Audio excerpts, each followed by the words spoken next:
Good morning. I wanted to just go through this little machine that I'm using today. So my apologies if everything feels a little bit jittery, but I'm wearing this new device that I'm trying out attached to my chest, and I don't know how it's going to work, but we're going to give it a try. So today what we've got here is a little Elna, and this Elna, I'm going to just see which way. Oh gosh, this is weird. Everything I do is in reverse. Oh, I've got a little Elna here, and it's a Lotus ZZ. And the Lotus ZZ is a little machine that's very portable and is a great little machine if you don't sew all that often, but you want something that is super small and portable to take around with you. In comparison, this little machine, I'll just move back a little so you can see it, is much smaller than the Bernina standing next to it, which is actually in the cabinet, so it's lower. And it's just tiny. And I love it because the sides fold in and everything is stored inside the machine, inside the bed here. And once you've closed it up, it's super easy to carry.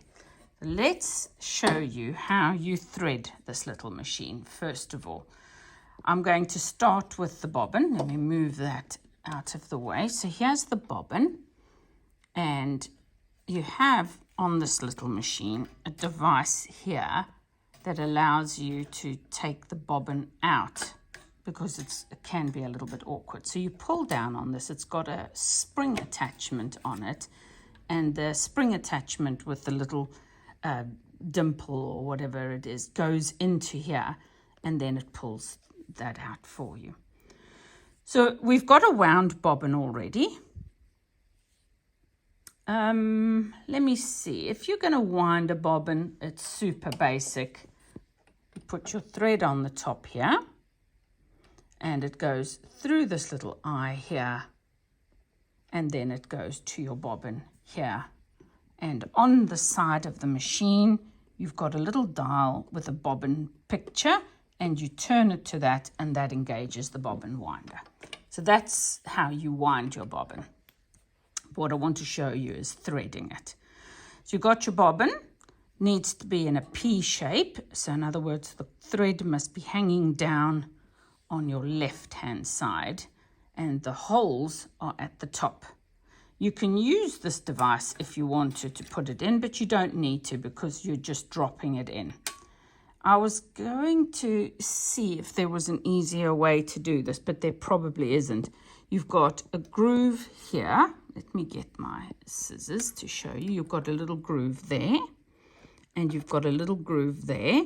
And the thread, once your bobbin is dropped in, your thread must go out from the bobbin into that one, and you pull it towards you this way so it clicks into this one here. Okay, that's what we are going to do. So drop your bobbin in. The thread tail is on your left. Now you pull it over so it goes into that little groove, and you might have to help it in there. So if you can see, that's the little groove there. The thread is now in there, and it's got a spring, and we're going to pull it towards us, and it will make a very tiny little clicking sound, which you probably can't hear, and you don't always hear it. Then pull this towards you and close your drawer, the lid, and the thread must come through that little bite there. You don't want to pinch it, otherwise it's not going to work.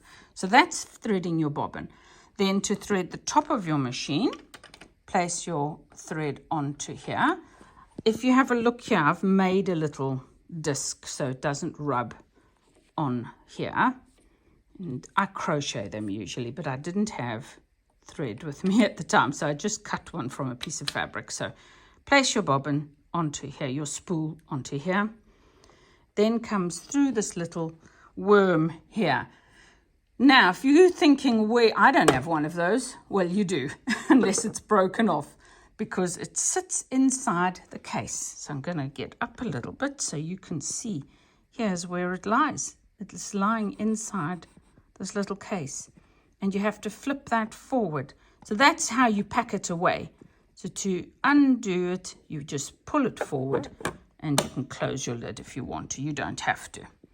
Once you've done that, you get your thread and you hook it underneath and over the top.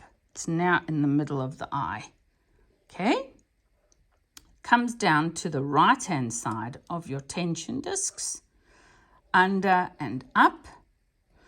Now on this little machine, it does not have a slot in your thread guide. You just have to thread it through there. Now it's threaded through here. It goes behind this guide and it goes down towards the needle, and whether you put it left or right behind this thread guide is up to you. Now I hold on to my thread while I'm doing this. I hold it here because then it gives me a bit more leverage to actually pull this through into the thread guide. I'm now ready to thread, so I always put my presser bar down, my feed down, front to back, thread the needle. Now we've got our bobbin here waiting to be pulled up. So wind your hand wheel towards you, gently, gently pulling on this. At this point you can lift up your lever if you want to. Pull until your thread comes through. If it's quite hard, you might have it trapped in here. So that's it. Put your threads to the back. And before you do anything else, grab a piece of scrap fabric. I'll just lean here towards my dustbin and pop that under. I like to hold my threads at the beginning. Put your needle in and press, and you'll know straight away if it's working properly.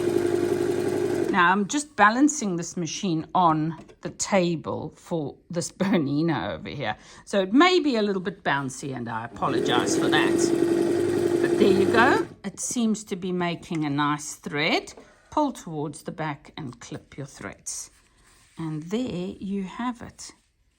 Not happy with that. It's got some bumps at the bottom here, and the thread, the stitch length A is too short, but you might not be able to see this, but there's a definite, you can feel it's very rough on the back, which means there's loops coming from the top and the bobbin is not right. So we're going to reopen that and we are going to rethread the bobbin. I don't believe it went through. No, it didn't. So if you lean in here, you can see straight away the thread is only in that first slot and not in the second one. And that is the biggest problem you're going to have. So let's undo the bobbin, place it back in the way we were, through the first guide and then through the second guide. Now this is really can be awkward on this machine, but you want it to go into that slot. You want it to go behind the spring, and I think it's done that now, because when I pull on the thread, you can see it's not jumping back to the first slot. So we're going to try that again. We're going to turn the hand wheel towards us. We're going to pull up and pull the bottom thread out. Close that drawer again, and we're going to give that another try. Now we'll turn this over. And we will sew a row of stitches. Much better. Okay, when I take this off, clip and hold it. Let's see. Now we've got a lovely stitch this side, and we've got a lovely stitch on that side as well. Definitely now threaded correctly. So that is how you thread an Elna Lotus ZZ, and I think there's another model similar to this which you do exactly the same. So you could try it on that as well. So good luck with that, and I hope this video has helped you. Bye.